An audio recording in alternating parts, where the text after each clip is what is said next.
जैसा कि आप सभी जानते हैं, अनुशासन हमारे जीवन का सबसे महत्वपूर्ण हिस्सा है और सभी के लिए अनुशासन बहुत ही जरूरी होता है।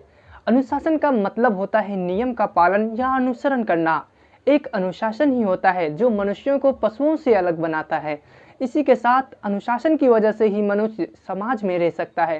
कहते हैं ना कि सफलता की चाबी अनुशासन ही होती है। हमारी प्रकृति भी सभी कार्य अनुशासन के द्वारा ही करती है, जैसे सूरज के उदय होना और अस्त होना। इसीलिए हमें अपनी प्रकृति से प्रेरणा लेनी चाहिए अनुशासन के लिए, कि अनुशासन में कैसे रहा जाता है और यह कितना जरूरी है। अनुशासन बच्चों को शुरू से ही सिखाया जाता है, पहले माता पिता के द्वारा, इसके पश्चात स्कूल में अध्यापक के द्वारा।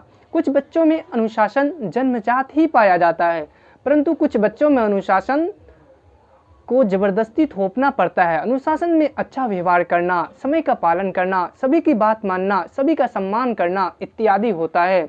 बातों को सम्मिलित किया जाता है और व्यक्ति अनुशासन में रहता है, वो आत्मविश्वासी और आत्मनिर्भर होता है।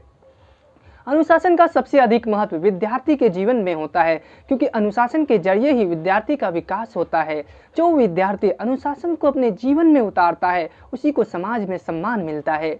आज के समय में हर व्यक्ति उसी को पसंद करता है जो अपने समय का पाबंद होता है, समय पर सभी काम करता है और सफलता भी उनकी कदम चूमती है। जो लोग अनुशासन में रहते हैं, सभी चीज़ों पर अनुशासन में व्यवस्थित रहते हैं। अनुशासन में चीज़ें व्यवस्थित करने से सभी मुश्किलें हल। जो व्यक्ति अनुशासनहीन होता है, उनका जीवन पशुओं के समान माना जाता है। मैं आपको इस बात का आश्वासन देना चाहता हूँ कि अगर आप रोज अनुशासन का अभ्यास करेंगे और अपने लक्ष्य को पाने के लिए अनुशासन को अपनाएंगे, तो आप अवश्य ही अपना लक्ष्य पा सकेंगे। इसके जरिए आप योजनाबद्ध रहेंगे, इसी के साथ एक स्वस्थ सुखी जीवन पा सकेंगे और दूसरों के लिए आदर्श जीवन प्रस्तुत कर पाएंगे। इसीलिए हम सबको अपने जीवन में अनुशासन को बनाए रखना होगा। अगर आप अपना जीवन में सफलता प्राप्त करना चाहते हैं, तो अनुशासन को अपने जीवन में बनाए रखें। इसी के साथ मैं अपनी बात की समाप्ति करता हूँ। धन्यवाद।